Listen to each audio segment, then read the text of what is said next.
Welcome back to the Legends and Dragons podcast here at the Legends Lair here in Hurst, Texas. We have Philip here, Jimmy Klaus, and we have our boy Coach Rob. I love Coach Rob, man. He's our first guest. That's right. Our first guest, man. Welcome. So, Rob, dude, let's talk about why you guys are in sweatshirts. It's not like that. Why are you guys in sweatshirts? You want the truth? I want the truth. Why are you guys in sweatshirts? Well, because we love Renzo Gracie so much that we want to rep it everywhere we go. Right. That is true. You sweat so hard. Hey, man, off camera, you guys said you're skinny and I'm fat. That's not what we said. I said that I don't have much body fat on me and that I get cold. And I can imagine that Coach Rob gets cold because he has less body fat on him. And what I heard was fat. Hey, a year ago today, man, you were fired. A year ago today. I wouldn't say fired. I was like, oh, yeah, it was mutual between the owner and the new professor. I tried to work it out. I really did. I went in with great intentions. We had a meeting. I cleared the air. I apologized. I was ready to start a new slate. Yeah. And the new guy wasn't happening at all, just very egotistical with his chest out. And that wasn't the place for me. But hey, happy anniversary. Yeah, bro. If that hadn't happened, we wouldn't be where we're at. So look what a blessing it was. Coach Rob, you were helping with the kids class over at Renzo's too, man. That class is Dude. Where are we at right now? You want to throw numbers out there? Let's just say we're very blessed. Very blessed kids program. Yeah, we have a lot of students, which is great. Coach Rob is an amazing coach. I've had a lot of coaches over the years, kids coaches, and I got to tell you, man, the kids coach team that I have right now, second to none. I personally feel like I assembled the Avengers, man. Yes, I have Coach Rob, I've got Coach Aaron, Coach Josh, and of course your daughter, Coach Journey. Yeah. And man, all of us together, we're a power team, an absolute power team. I love this guy, but enough happened for me. We got to get her out. Go ahead. It's amazing that with the number of kids that we have in our classes, he knows all of their names. So every single one. They can be the honest admission. I don't. Okay. I'm working on it. I know most. Yeah. But they will start at trial week, and second, third day in trial week, Coach Phil. How do you, because people have like their little things about short name. Yeah, short. Yeah, I do. So when I first introduce a kid, I put the kid in my mind. I always say it back at least 3 times, So if they're like, hey, this is Jimmy. I'm like, hey, Jimmy, how are you? I'm Coach Philip or whatever. I'm like, all right, Jimmy, so have you ever done martial arts before? Jimmy, have you ever done jiu-jitsu before? Well, Jimmy, you're going to have a great time. And once I've said it 3 times in my mind, it's pretty much stuck. Here's where I have problems. Sometimes kids get snuck into the class while I'm teaching and they're trial and they're on the back and I haven't learned that kid's name. And so I'm teaching class and in the middle of class, I don't want to interrupt and say, what's your name? So I let that go by and then I have to do it either afterwards. So there are some times where the few cracks slip, for most part, I know every single kid that comes to that door. I know their name. And that's awesome. That's good stuff. I'd say something to your wife because I know she's doing it. That's not. Hey, Virginia, my job on the podcast is to stir this man up, to stir him. I just want you to know. I know I'm going to get a message from you probably later on, but my job is to get it. Look, because people want just their voice talking. That's all we're doing. Yeah, that's right. That's right. Rob, where are you originally from?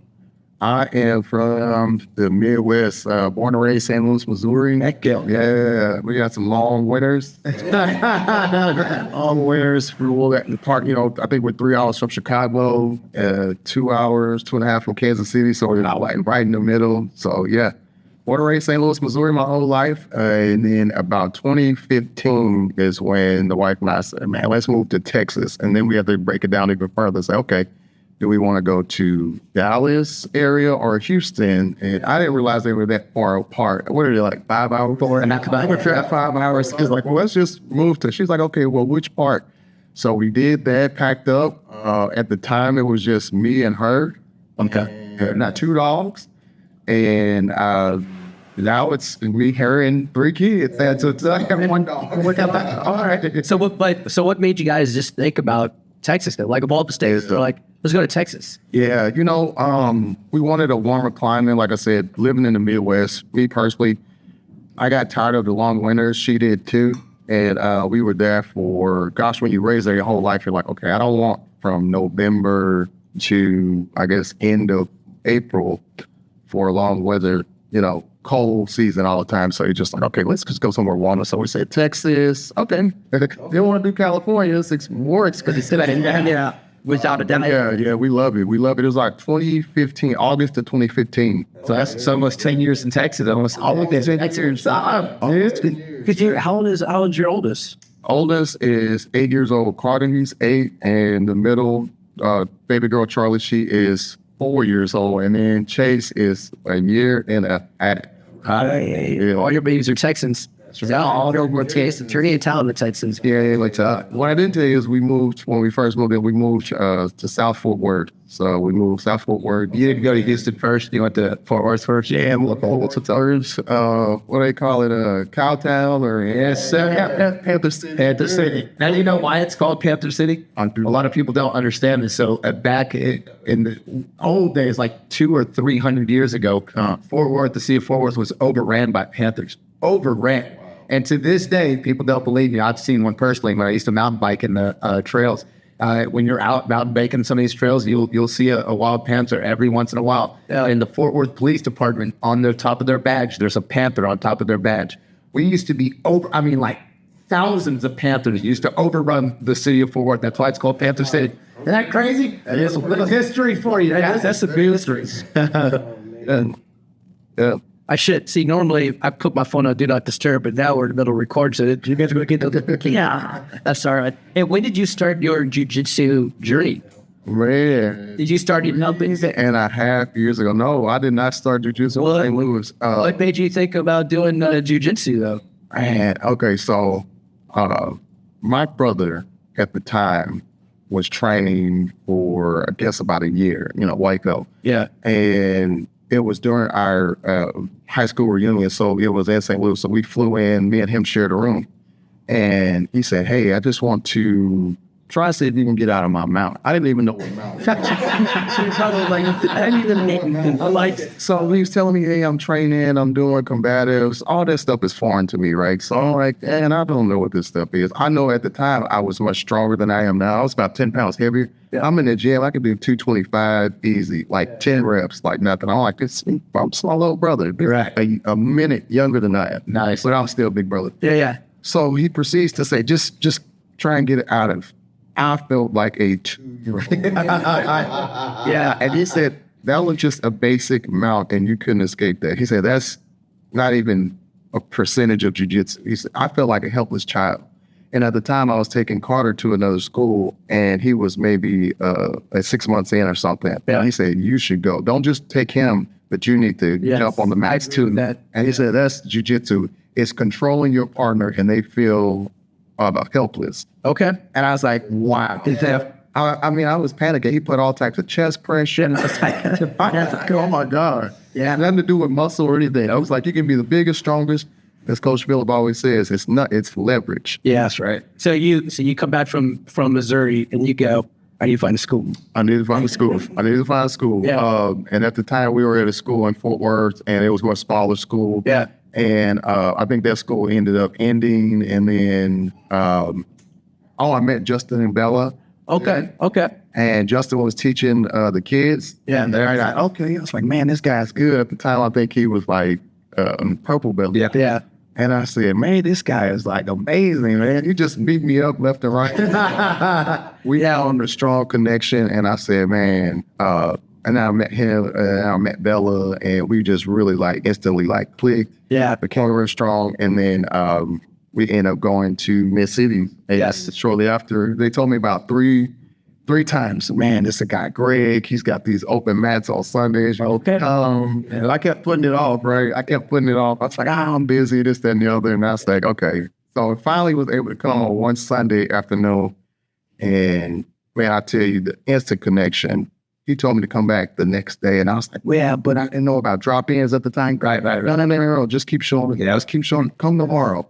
And I'm like, well, Greg, I can't come tomorrow. Come the next day. Just come. And that brotherhood, that instant connection. Yes. That's already, man. And, you got my number. He said, hey, you're welcome anytime. Yeah. And I'm not just saying it because I'm part of the academy now. Sure. It's the truth. You don't get that at every school. That's right. You don't get that at every school. Man, we were talking, who was I just talking about that with? Oh, Sean at the 6 a.m. class. Yes. So I was like last week, probably last week, all my classes are running together. Yeah. Last week, we were talking about just the camaraderie and stuff. And, you know, man, I always preach that I believe that the camaraderie is stronger than jiu-jitsu master in the military and all this other jazz. But Sean was like, yeah, but that's not like that in every school. It's not. And I was like, I said, what do you mean? He goes, Jimmy, I was at another school before Renzo. And he goes, the camaraderie and the brotherhood was not like it is here. Not to do. Really. Yes. We talked last week how I try to go out of my way and just introduce myself and to shake everyone's hand before the mat. It's just to make everyone feel welcome and to let them know that they're about to beat up an old man. So like they feel good about themselves later on. But anyways, all that to say. So now then you just got promoted, didn't you? Yeah, I did. You got promoted. Second. One strike blue. What's that? Let's go. Yeah. More accessibility to leg lock. As though you weren't getting leg locked and just more out, right? And I'm feeling it. But as Professor Philip O'Greg say, it's forging, making you stronger. And all those 6 a.m.s, at the evening classes, I love it. I love it. Jiu-jitsu has literally changed my life because it has taught me through adversity, which I personally share with you both, what I'm going through personally and what I have. Jiu-jitsu, when I leave the mats, I forgot what was bothering me. Yeah, I've learned a new technique. I've learned to channel that, right? Put that on the mats, and it's been amazing for me and my family. I've seen my kids grow exceptionally. Yeah, thanks to the best kids professor ever. And hands down. Well, because right now, and we can divert if we need to from here, but I know you're in the middle of a career change as well. There's just some frustrations with that, going on with that. But what has jiu-jitsu? Like, obviously you leave everything on the mat, but let's say you didn't have jiu-jitsu, if you go through that.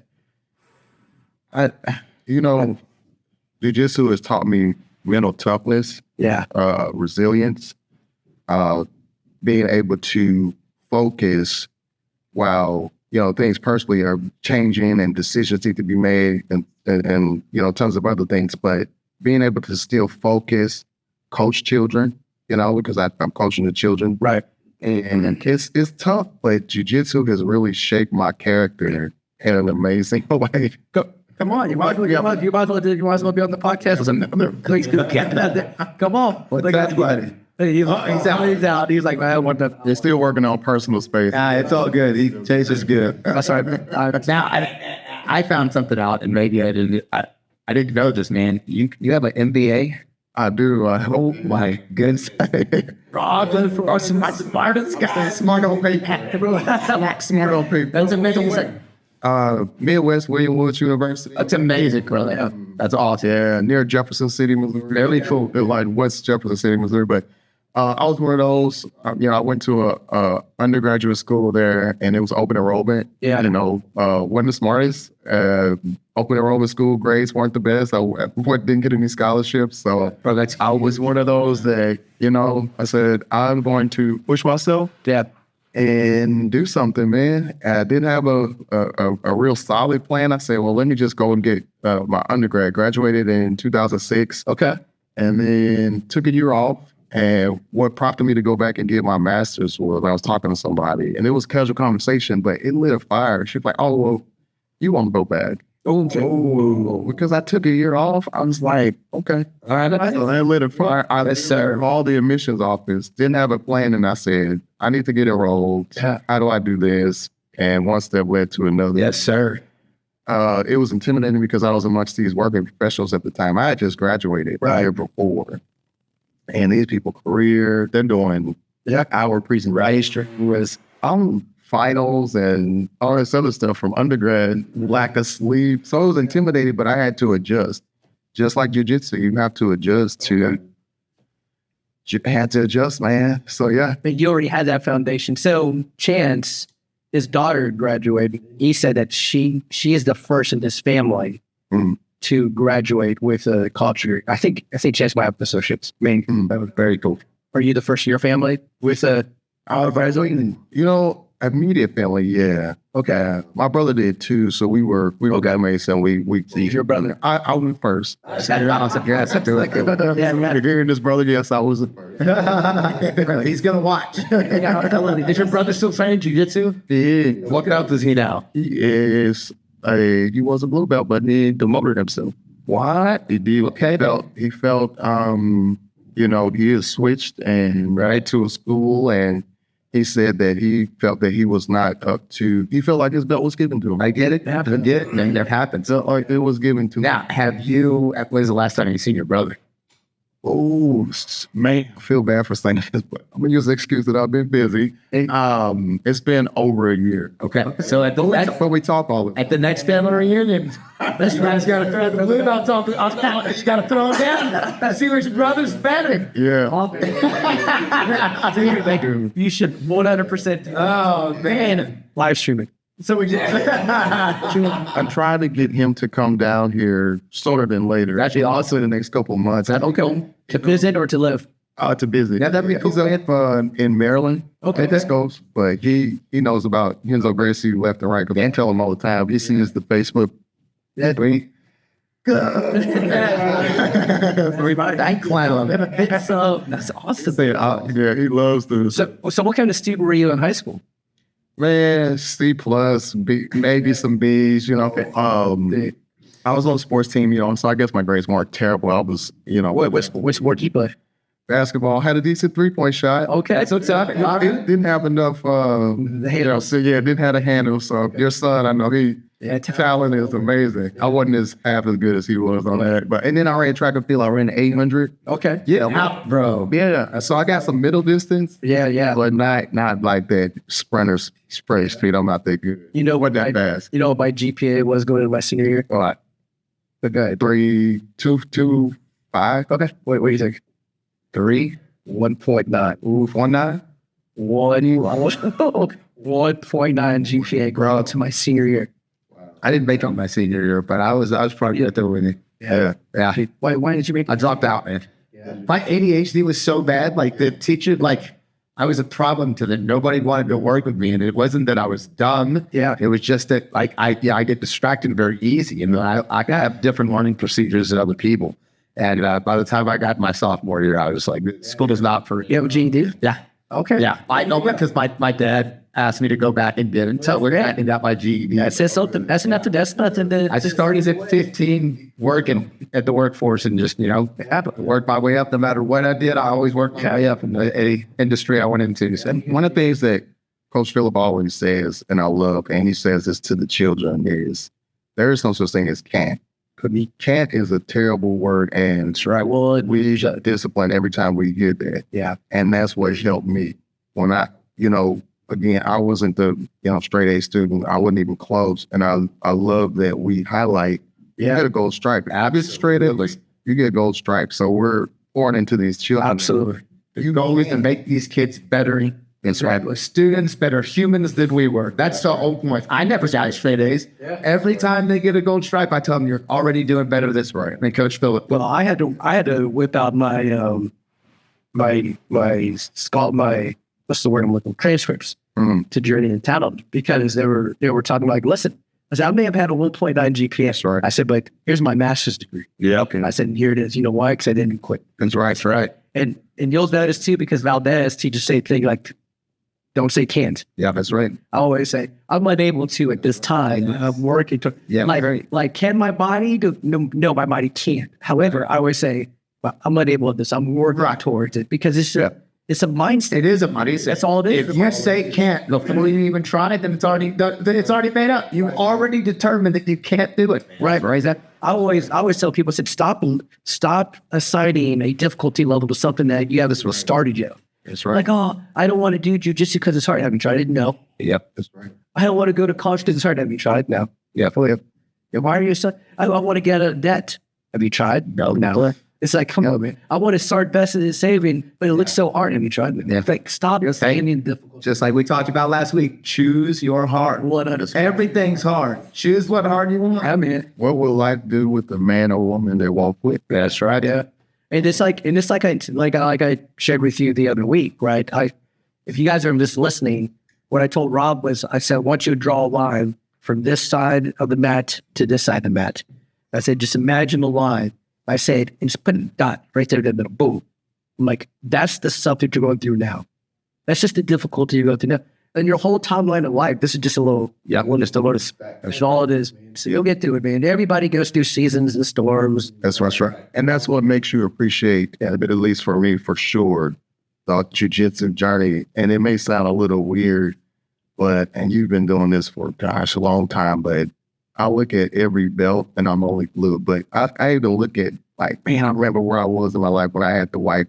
Yeah, I'm in blue. Yeah, and I know what season I'm at. I don't know where purple or whatever, but I know that, keep going. But it just makes you value that jiu-jitsu journey so much because you tie it to your life. Yes, where you're going. So when I say that jiu-jitsu journey, it's jiu-jitsu/life journey. Yes, people don't understand how much jiu-jitsu and life coincide with each other and how much it helps you in every aspect of your life. Absolutely. If you can learn to be comfortable in uncomfortable situations, especially in jiu-jitsu, the uncomfortable situations in life aren't going to be uncomfortable at all. That's right. If your boss is yelling at you because you missed a deadline or an email, that's not half as bad as Rob on top of you trying to choke you unconscious, for 7 minutes. Yeah. Trust me, that's way worse. Right. And so, man, I think jiu-jitsu helps with every aspect of my life. I think jiu-jitsu's helped me be a better father.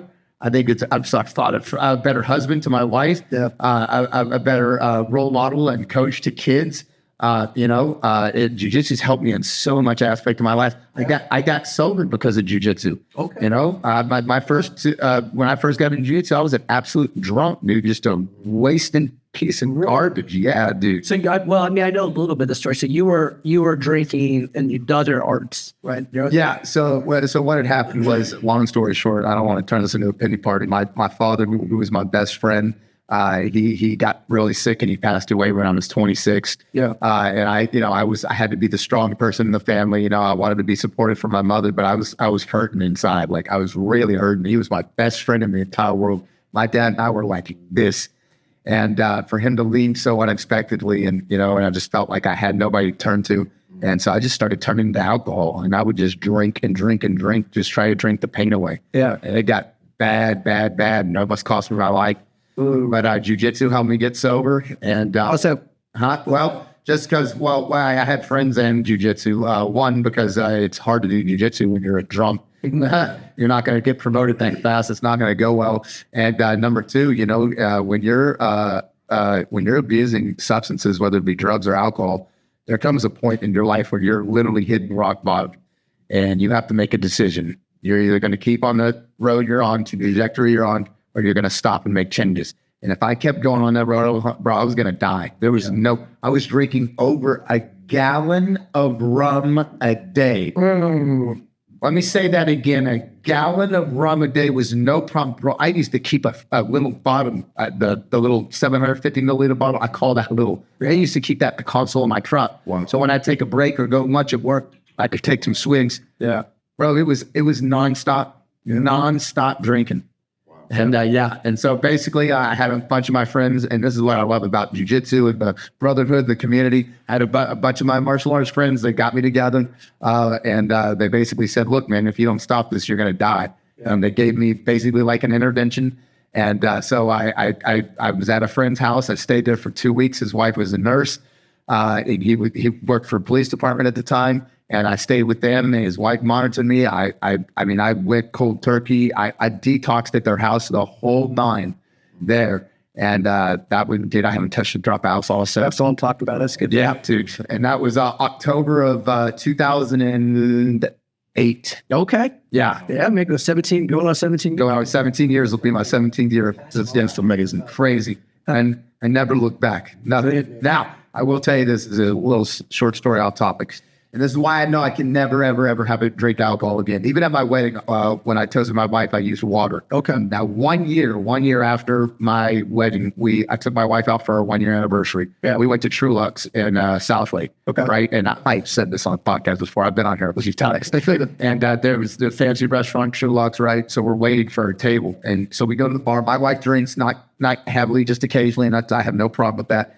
And she gets this $25 martini, right? She gets an expensive martini. Yeah. Well, I'm starving. So I said, hey, honey, can I have an olive? I'm starving. She says, no problem. She grabbed the olive. She wiped it off with a napkin, dipped it in her water, wiped it off again with a napkin, and gave me the olive. And she did everything she could have done. I still had a drop of vodka hit my tongue, and immediately my brain went into, oh my, I wanted to jump behind the bar and drink every drop of liquor that they had. And I had been 8 years sober at that point, 8 or 9 years sober at that point. And just the drop hit my tongue. It brought back every bad memory, every dark place. And it was crazy how addiction still, I'm still an addict. Like, I'm not cured, bro. You know, I beat a demon every day. Let's just be honest. You know, I don't have any urge to drink. It's not like I'm thinking about going out and drinking, but let's just be honest. I'm an addict, dude. That hasn't changed. I've only switched my addiction from alcohol to jiu-jitsu. Right. Now I supplement my addiction every day with jiu-jitsu, and that's a healthy addiction for me to have. Yes. Versus the alcohol. But let's be real. Addicts don't get cured. They're always going to be addicts. Yeah. They just have to find a way to go and do. Just got to find a healthier. They do. Yeah. Hey, so for you though, in your jiu-jitsu journey, 3 years, so you're about a year and plus ahead of me, right? Because you're 3.5 years. Feel like it. Yeah. Whatever, dude. How do you bury the comparison game? Oh man. You know what I'm saying? Yeah. Like for me. Yeah. Like for me, I have a tendency sometimes to compare myself to. Like I was rolling with Nick yesterday. I saw him just slowly to this hip going and stuff, and I had to bury the.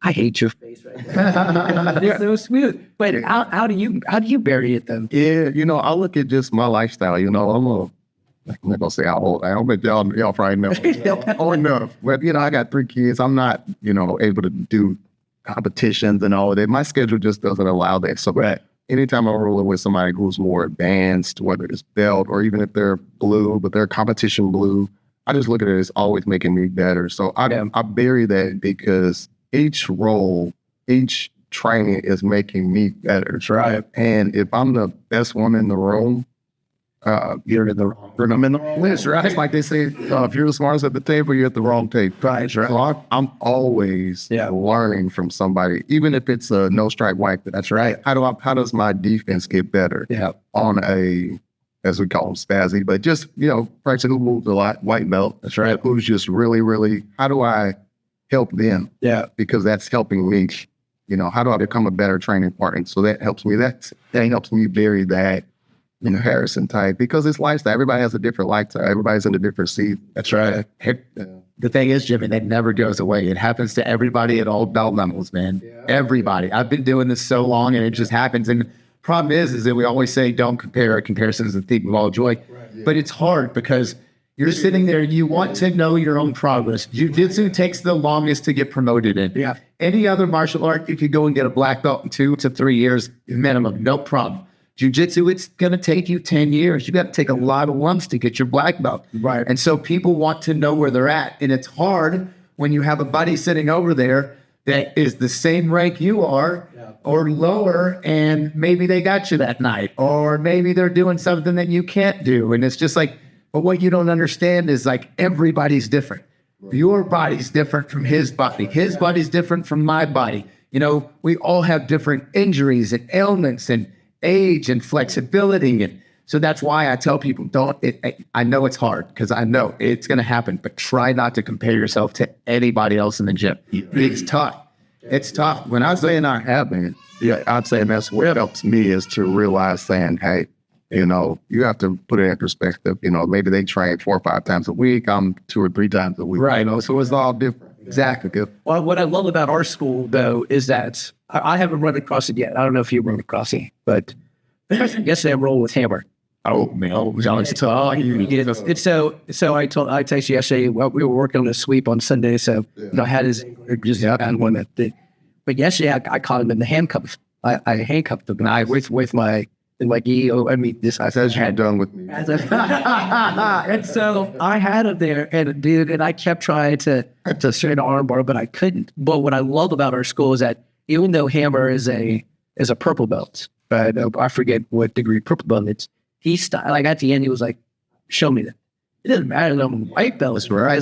He's like, show me that. And so he did it like a few times on me. He kept locking me up. But then for me, I had to go, okay, now I have to start thinking defensively if somebody else knows. How am I going to get out? But he kept, what I love about it is it doesn't matter the rank. People at Renzo and our mats anyway, they're like, show me. That's right. I learned every day. Every day I learned. I've never been denied from anyone at our school an opportunity to learn. If I say, show me that, they'll show me. That's all. If they want to work with them, additional mat time, hey, let's stick around after the regular training. We can do some live rolls, but just sit to the side and we can drill that. Right. I love it. I do. I told Philip, was it a couple weeks ago? Because we were talking about promotions and belts and everyone promoting stuff. And I told him, I said, when Rob got his blue belt, I said it was funny because you told me, you were like, those chokes are getting a little tighter, Jim. And I don't know if it was like subconsciously, like I do, like, oh, Rob's the blue belt. And I want to test myself. You do. That's exactly. Or if it was just one of those things where Rob and I, he's a great partner, man. And so I don't know if it was just I was getting better at that. I don't know, man. I don't know what it is, but man, I remember after I got my black belt, everybody in their mom stopped the guy trying to kill me. Yeah, all over. I had black belts, brown belts. It was crazy. I had a target on my back. It was that's the way it goes, man. That's it. That's how it goes. So you have your kids on the mats. I do. So is that the 3? Well, the 2, yeah, 2 and 3, but the baby's not on there. I say baby. He still has a helps me. I'm down 3 years old. He's on there. Yeah. So about a year and a half. So what have you noticed changing your kids from jiu-jitsu? Yeah, discipline. They also see when it does something to them when they get that strike. I mean, it means the world. They're not quiet. They're like, man, look at my stripe. They're looking at it sometimes too much. We're trying to, drill it. Like, stop looking at your belt. But character-wise, it has taught them so much on being able to be more disciplined. Okay. Yeah, being able to follow instructions more. Small things that I've noticed when Carter was first in jiu-jitsu, I think he was 3 or 4, something like that. But he would not stay still, on the line, toes on line, hands on your belt. And it's just like, man, why can't he stay still? Well, it's something new to him. But now, he's there. He's, pretty much almost like a statue. Well, he's able to incorporate and learn. And you hear the technique, and then it's very difficult. For kids, jiu-jitsu is jiu-jitsu, whether you're 3 or 35. Sure. So him being able to take those moves in, interpret it, and then actually drill the moves, not to perfection, of course, but it says a lot because quick story, and I'm not going to get too much in detail because I get emotional, but wow. I'll get emotional, man. I want you to cry. No. I want you to cry. Go ahead. We're going to break people on this podcast. Yeah, well, y'all break me on the meds anyways. Tell you, he felt like 300 pounds the other day. That was in the That's the best compliment you can give a 160-pound man, is it? I felt now this pressure. Yeah, primary pressure, baby. That pressure is crazy, but especially with Carter, he's overcome a lot. He's a NICU baby, so born at Baylor Scott and White in Fort Worth in 2017. Nice. And it was a rough birth for him. That Tuesday before he was born on a Tuesday, my wife went in for a regular checkup. She was at the end of her pregnancy, and they said, we need to get you admitted to the hospital ASAP. We're like, what's going on? He's like, your blood pressure is dangerously high to the point where it could affect her. So he was to be born a week later, I think, of Valentine's Day. He was born February 7th. Okay. So I had to do an emergency C-section. So now he suffered from something called, I won't try to butcher it too much, but hypoxic ischemia encephalopathy. Natural language for brain damage. Severe brain. The cord was wrapped around his neck twice. And Monday night,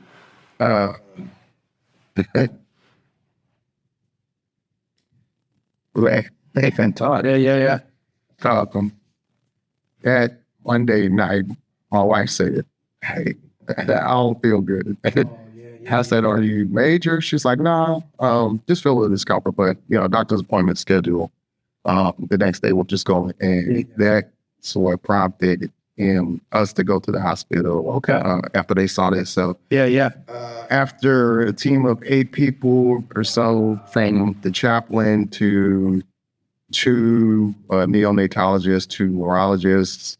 First parents, you don't know which questions to ask. And you're like, scary waters to that dangerous. Especially having chaplain the plant team too. Come on now. And when the nurse looks at you with tears in her eyes, they're like, hey, you guys are my prayers. And we were in there for 30 days. They didn't know the severity of it. So long story short, man, baby boy, he's special. He truly is special. Yeah, because when he came out, his hands were like thick. No, and we had to do overtime with him, just getting him to open up, short, sore him, and say crawl. Yeah.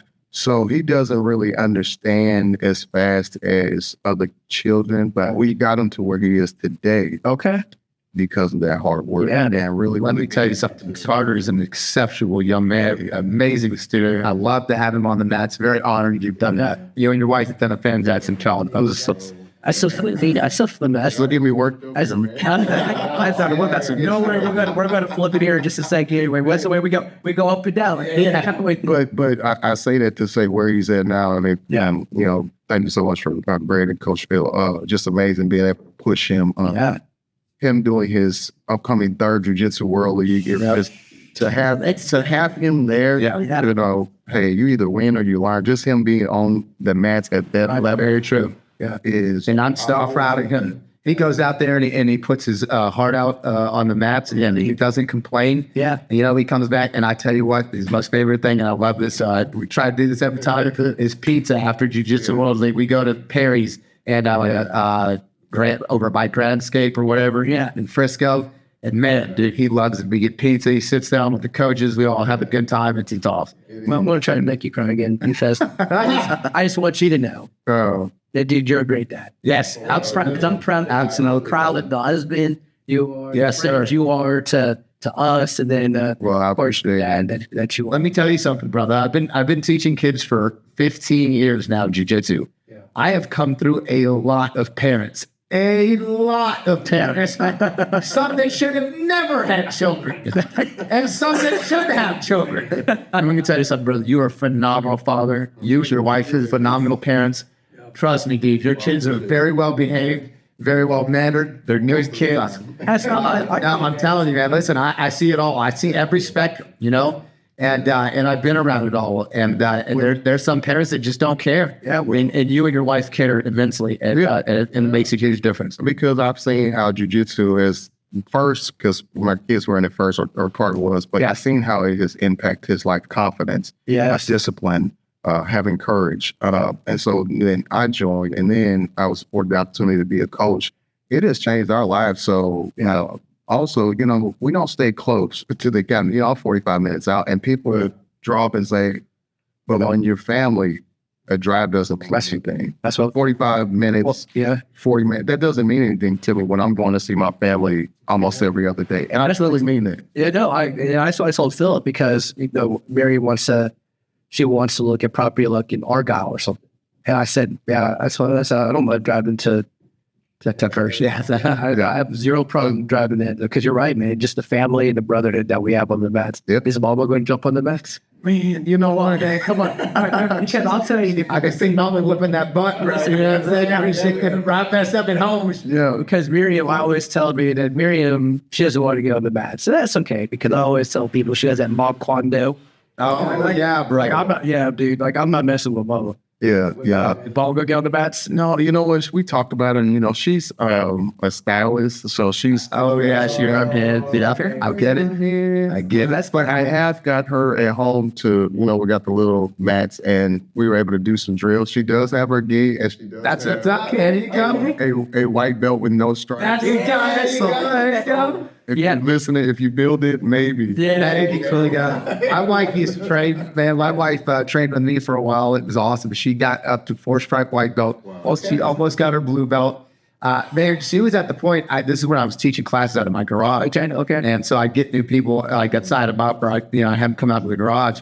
And she'd whoop a 200-pound man's butt. And I'd literally send them home, and they'd never call me back. Yeah. They'd ghost me, and I'd have to talk to her. Hey, stop beating up these men. I wouldn't let her go with the men. That's so funny. But then she got into a wreck. She had a wreck in the truck, and she shattered her right wrist and her left ankle, and she was in a wheelchair for 6 months. And after that, she had already graduated and she got into the workforce and just never. Yeah. In fact, I was talking to Peter about it, the guy who designed their website yesterday. I had to take her finals for her. She had to ask the dean at her college if I could come in because she couldn't write. And her finals were like, they were there, but she had a shattered wrist, so she couldn't write. Yeah. So I had to come in and she literally had to point to the answer. She couldn't whisper in my ear, nothing. She had to literally point. I check off or mark down what her answer was. Yeah, so we aced it. We aced the test. And I don't want to say anything, but if it weren't for me, I mean, that's right. I'm kidding. My wife made the chances list every year. I don't know if y'all knew that. I didn't even know this. So there's a dean's list at college, and then there's a chancellor's list above the dean's list. My wife made the chancellor's list every year. I was able to show you how intense What's the chancellor's list? Chancellor's list is like perfect grades. I guess, correct me if I'm wrong. I never went to college, but it's like chancellor.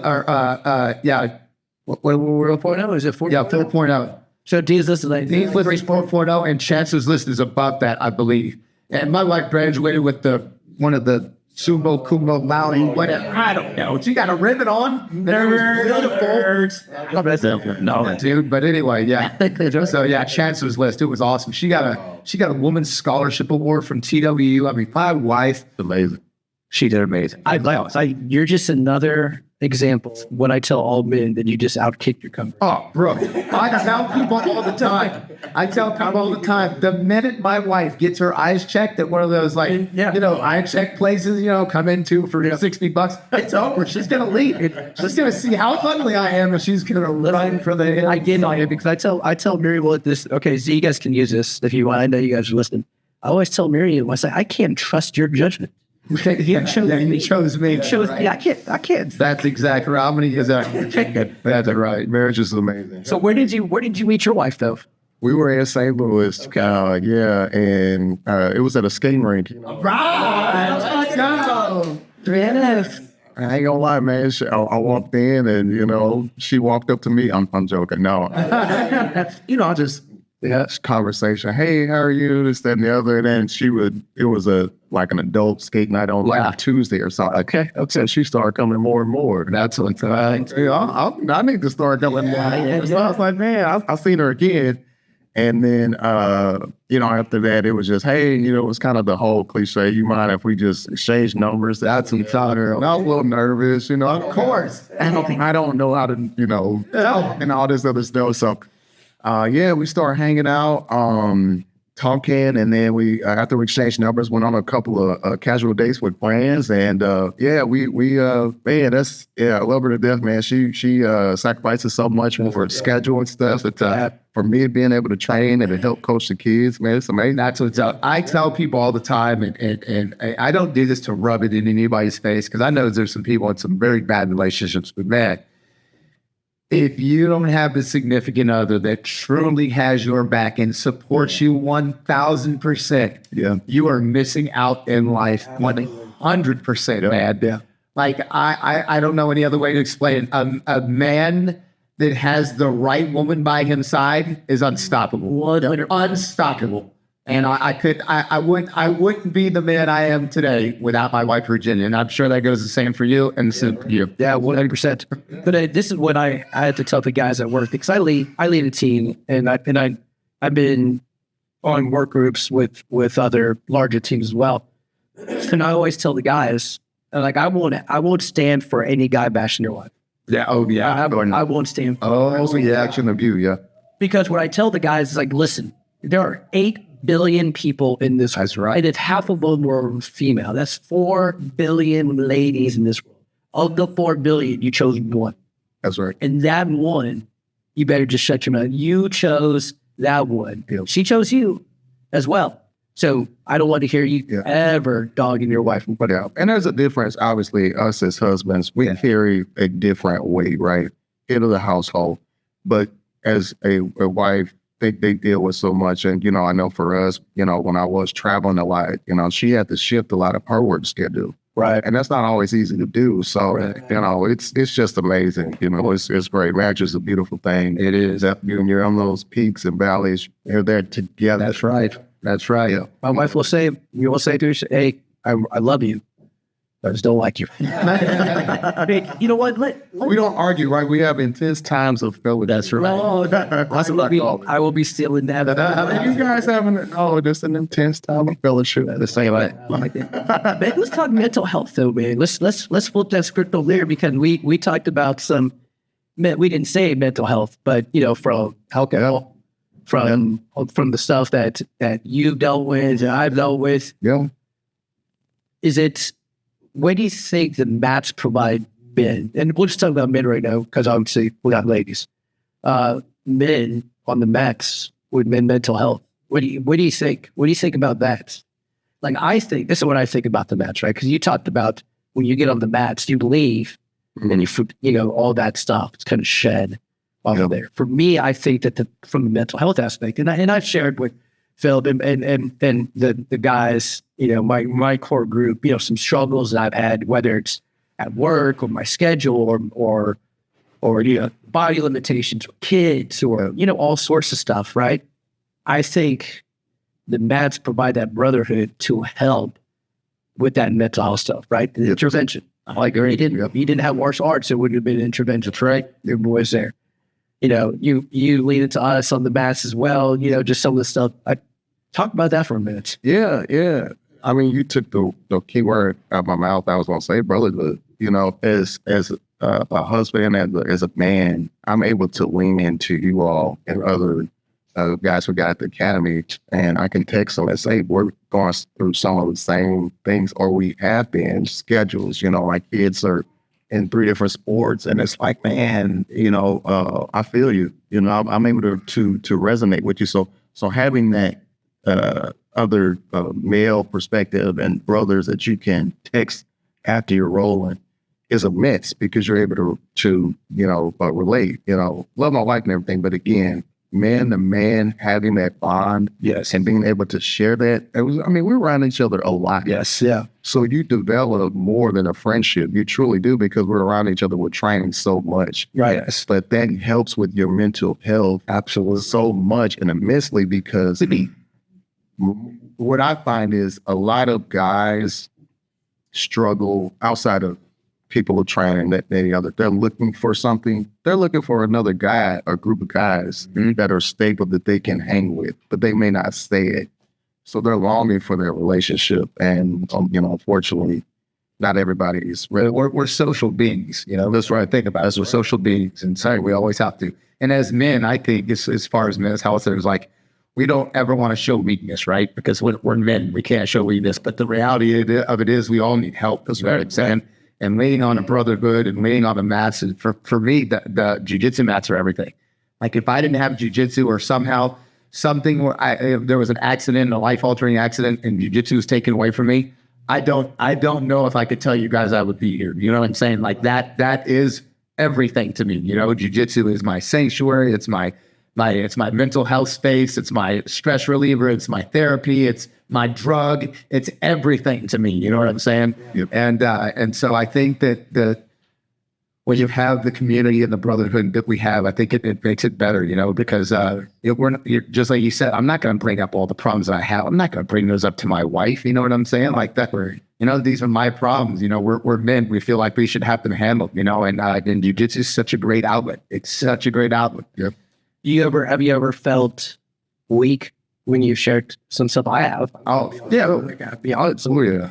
Yeah, I'm about to share what's going on. I'm gonna pull back the curtains for Philip or Greg or whoever, you guys, and I'm like, man, it's pretty vulnerable right now. But listen, this is what I'm struggling with. This is what I need help with. And so, I wouldn't say need help, because my help is, hey, I need to get smoked on the mats just to get that sway, just to struggle and go, okay. I remember I told Phil at that time, he said, no, that's when you show up more. Yep. That's when you show up more to the mats. Right. And there has not been one time that something was just like weighty or something I was battling in, or that I've left the mats and I have not felt. You can't, right? Yeah, you can't. Yeah. Because in that 7, 5 minute, 10-minute roll, whatever, you can't think about your problems. You can only think about that guy twisting your head off. Otherwise, you're going to lose. You're going to have a bad day. Yeah. So everything goes out the window. Jiu-jitsu forces you to be right here in the moment, right now. And that's what's amazing. And when you can switch your brain off to be in the moment right there, then you can tackle anything. Yeah. And that's what I want people who, even if they're just starting like their first week, and you can't because it's a time thing, right? Jiu-jitsu it's a journey.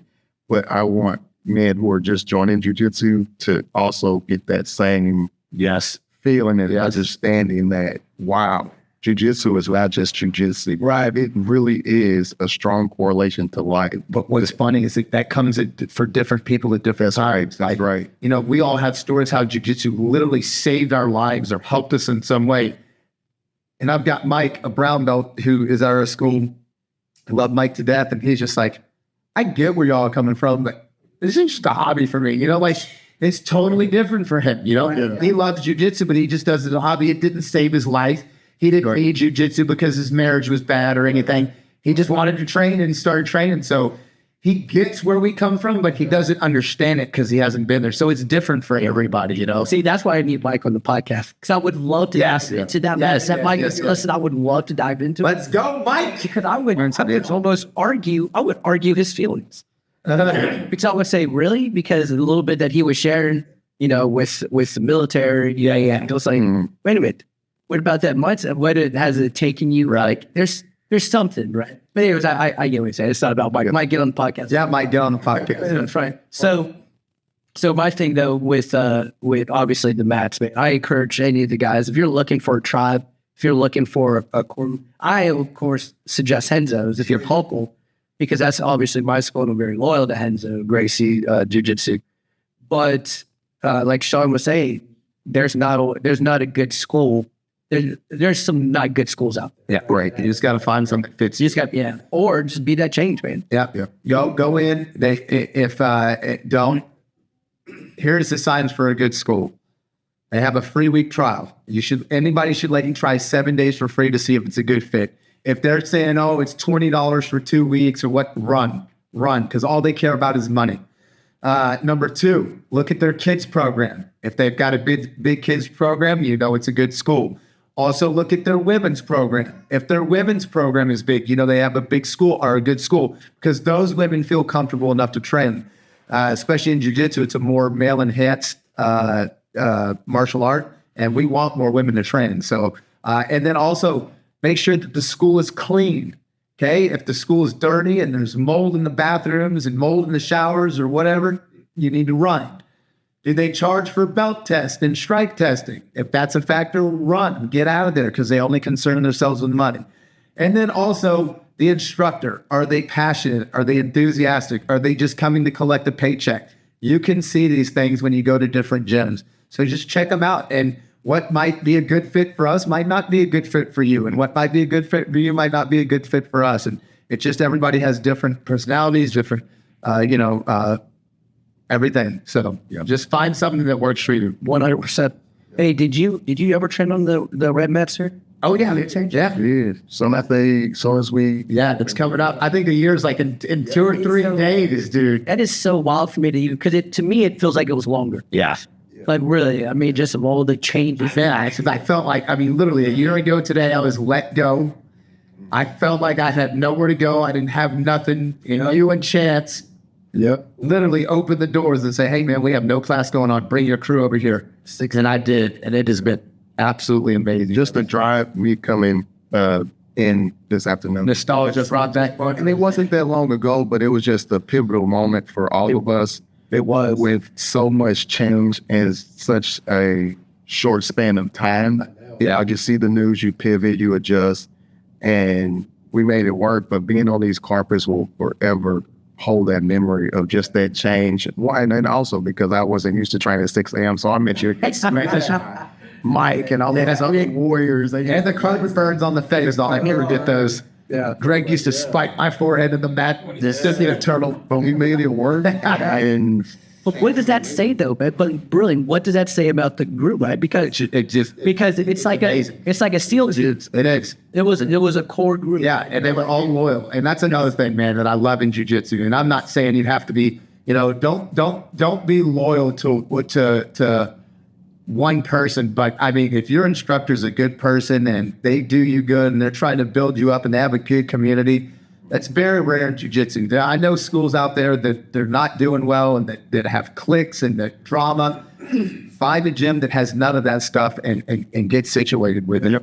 Straight up, man. Straight up. Man, I know I'm just nothing but a white belt in jiu-jitsu, but if you bring that drama to the most to it, Oh, no, no, it won't even happen. They won't even bring it. like You won't even bring it. You won't even get foot in the door because as soon as your mouth opens, you're gone. So what? Yeah, let's man, because a year ago, of course, the Red Bats. And you were over with Greg and I a couple of times too. We're at 413. Yeah, I will. Yeah. And so I will say, and I know we've talked about.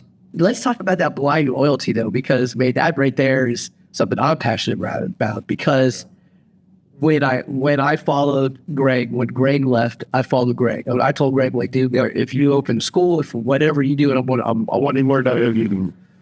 So with 413, and people were trying to say, "Oh, Jimmy, you just have blind loyalty," and I'm like, "Come on." They're still saying that about me. Oh, I know. It's not blind loyalty. I found a good teacher. Yeah. I want to learn from that teacher. Yeah. It's not. I don't care if they call it blind loyalty or not. Call it whatever you want. I'm loyal to my professor, Right. who has put so much time, so much thought, so much care into me. Like, I can never repay Greg back. You know what I'm saying? Right. Greg has opened more doors in jiu-jitsu for me than anybody else has. Yeah. He took me when I was out on my own as a 4-stripe brown belt, didn't know what I was going to do. He took me and forged me into the black belt that I am today. Yeah. Forged me into the professor, and it's just opened so many doors. Yeah. And it has nothing to do with being blind loyalty. Am I loyal to him? Yes, because he's been my professor. He's been an amazing professor. I've seen this guy change so many different lives, and some for good, and then even the ones that left and have read their mouths or talk crap, bro. There was a time where he loved them and they loved him. Right. The problem is that most people they get insecure. They have a problem with themselves, and instead of dealing with the issue, they want to put blame somewhere else. Yeah. And I have witnessed Greg over the last 5.5 years pour his heart and his soul into every student that's come in the door. And I promise you right now, I've been doing this for 19 years. I know every instructor in DFW. I know a lot of instructors outside DFW. He is one of the most passionate people in jiu-jitsu. He's one of the most caring. Man, I'm telling you, he is one of the most hardest working professors in jiu-jitsu today. We are very lucky to be under Greg Hamilton. I'm not kissing his butt. I'm telling you this because it's true. Yeah. Because the stuff that we have here, it's rare. You won't, like Sean said, he didn't have that in his other gym, and a lot of people don't. Yeah. We've had people leave our gym and go to other academies, and I know that they miss what they had at Enzo's because they don't have what they had at their academy. They can fake it, and they'll be online saying, "Oh, we're with the best now," and I'm just like, I know you don't have what we had, dude. What about you? Because this is your third school. I mean, you started with the school with Bella and Justin, and then over to Mid-Cities, and then Yep. What do you think? I love it. And you lead by example. And, Philip said, excellent. When you see someone dedicate that much time, put forth that much effort, that's not an act. That's your heart. You can't fake that every day for 6 years. You cannot fake that every day for 6 years. So, again, when I had that experience, that encounter when I first met Greg, and I continued to see how he poured into others and how Coach Philip leads the kids class, when you've had less than experiences, you grow an immediate appreciation, and you know immediately, okay, this is where I need to be. This is where, because you see, again, for me, it was the impact first on my kids, and then I saw how it was great impact on my kids, and I said, wherever Coach Phil goes, that's where Claudia's going, that's where Charlie's going, that's where Jake's is going, because people value their kids. Obviously, they want the best. I want the best for my kids, not just in school, but I have just experiences and whatever situation put them in. So when you have leaders and instructors investing so much time and effort into pouring in, why not follow? Why not continue on that pursuit? You know, I don't need to go to any other school. I can visit. That's great, but I know where my home is, and I love it. So you can tag me with blind faith or blind Lord. All you want to. I'll take it. I've been called worse. Yeah, so you get to, and this is, it's taken me a long time to realize this. And my wife had to, bless my wife, I love her. She had to sit me down and tell me, because I just don't understand, why some of these people like Greg, like get the kind of hate that's thrown around. Yeah. But my wife explains it to me. And then when I finally sit down and think about it, it's true, man. These people are jealous. And I don't understand it. I've never understood jealousy in my life. You have the same opportunities that this person does. Why are you jealous of this person? You could go out and do the same thing. You want to be a successful jiu-jitsu instructor? You want to have 5 BJJ Fanatics instructionals with more on the way? God. Put the work in to do it. It's not that hard. Yeah. You want to build a huge kids program? Put the work in. I've been doing this for 15 years. Yeah. And people see it, they're like, oh, must be nice. Or, are they dog on Greg? It's like, man, dude, they've worked for this. Right. Don't be jealous of the work that you didn't do. You know what I'm saying? It drives me nuts, dude. But that's something I'm working with my oldest, working with Journey. And it's not just a Journey thing. I think it's a lot of kids thing that they think as soon as they walk out the door, they're going to have what their parents without putting in that work. It's crazy. It's crazy. Yeah, but I believe it's not. I think it's just a lot of kids, no matter what generation, they walk out and go, I want to have what my parents had. And I had to remind her, and both of our kids, I'm like, dude, everything that you have right now, starting from 2 suitcases I brought into there. Yep. That's all. Yeah, that's all I had. I didn't bring anything else but the 2 suitcases.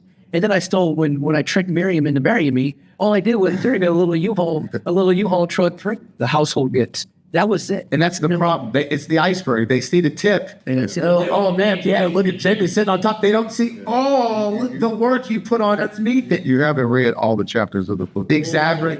I don't understand that my wife stayed with me when I was making $12,000 a year as a full-time kids instructor. $12,000 a year at the age of 38 years old.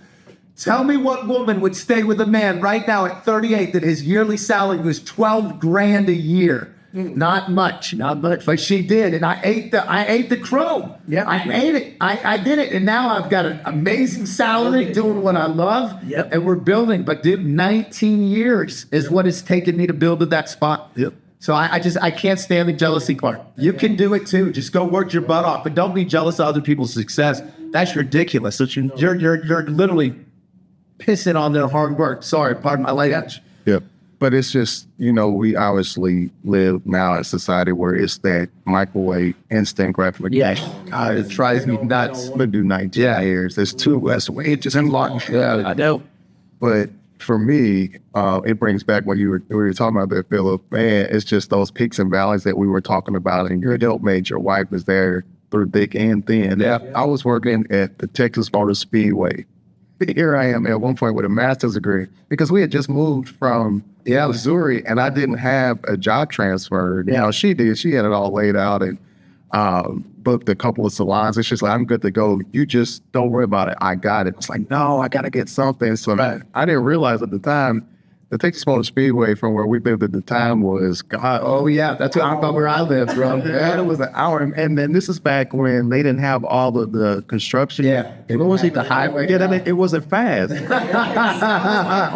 on these 2 or 3 lane roads. 35 was dead stop. 35 was dead stop. You get in an accident, that's it. Yeah. So at the time, I'm on this tip assignment, and I'm just like, I looked at my paycheck, I'm like, whoa. Yeah. But again, you have to, over time, you just have to continue to keep doing the right thing, and success will come. I look at where we're at now, and I ain't gonna lie, the Lord has blessed us mightily, but again, it's because we've been consistent and being patient. Yeah. Being patient and being consistent and just continue to trust and just grind. And consistency is key. Right. Yeah. Every day people ask me all the time, they're like, how did you build the 6 a.m. up to 25, 30 people? I remember the days when it was just 1 or 2 people showing up. Yeah. There were times I felt defeated, you know, but I go in it, but you have two mindsets. I have two mindsets when I pull up to the academy and I see one person that's inside, you know. I can either go, man, just one person showed up, man. Or I can go, man, this one person showed up. I'm going to give this guy a free private. I'm going to up his game, dude. 100%. It's all mindset, dude. It's consistency. Just keep at it. Keep at it. Don't quit. That's it. Yeah. Well, let me wrap this up on that. This an hour. And It was an amazing time with Coach Rob. I love this guy. Man, we're family. Listen, man, Sweet. and I love you, buddy. But let me finish up with the mindset like this. So speaking of mindset, talent, he goes, Dad, I need to go to 6 a.m. Why? Because this guy told Talent, he was getting in some trouble, but told Talent, like, you can't have a bad day now. The Talent was like, what do you mean? He goes, you can't have a bad day. You had 7 men, grown men, try to choke you. They try to, you survived all of that. Yeah. They can't. Yeah. So there are times now, Talent was like, hey, man, I need to go to 6 a.m. class, Dad, because I can't have a bad day at school. Right. Because it's mindset. What'd you tell me the other day? Also with the one you told me about the line, but today is the youngest you will ever be. Today is the youngest you will ever be. Yeah, that's right. And while you're grinding, today is the poorest That's right. that you will ever be. That's right. Keep grinding, keep investing, keep saving. The youngest you'll be, whatever. Guys, hit the match. We love you guys. We love this guy right here. Follow us, baby. Legends and Dragons podcast. Love you guys. Awesome. Those